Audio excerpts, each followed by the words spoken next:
Field researcher Denver Holt is heading to his summer job. Hi, how you doing?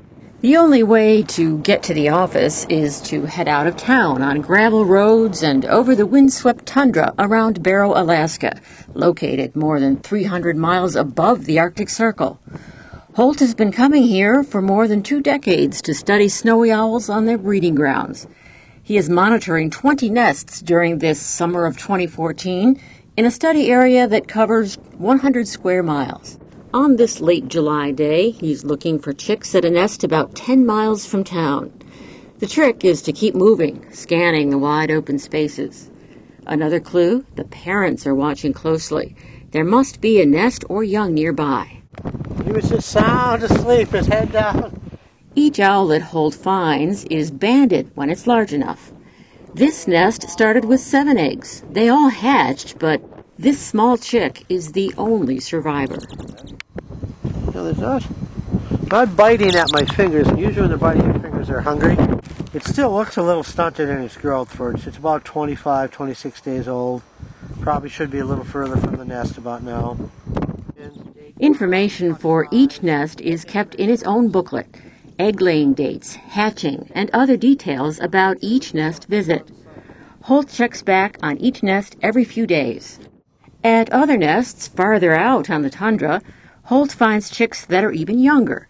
These are only about 14 days old. By looking at the remains of prey scattered nearby, Holt can tell what the owls are eating. Right now, it seems to be mostly other birds, rather than the brown lemmings that usually make up 90% of the snowy owl diet in any given year. We've also been monitoring the lemmings for 23 years as well. So your typical winter nest looks like this. This is a pretty good sized one. Yeah, and you can see here's a nest chamber.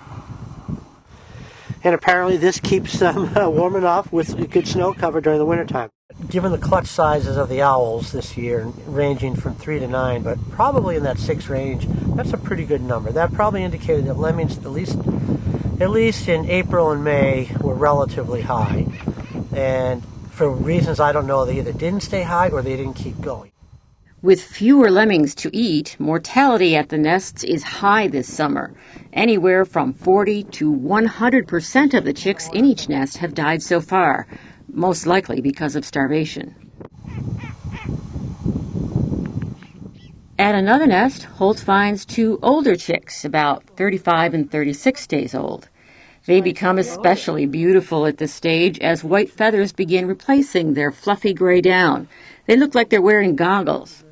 These birds will be flying in another couple of weeks. Holt has clearly never lost his appreciation for these magnificent owls. Oh, she's exercising. Beautiful. Beautiful young bird. Absolutely gorgeous bird. Look at this. Number one is I just enjoy the heck out of it. And then the other thing is too, is you enjoy the owls, and you enjoy the lemmings, and you enjoy the ecology of the tundra, and you want to maybe do things that you can provide some valuable and reliable information for the conservation of the whole system.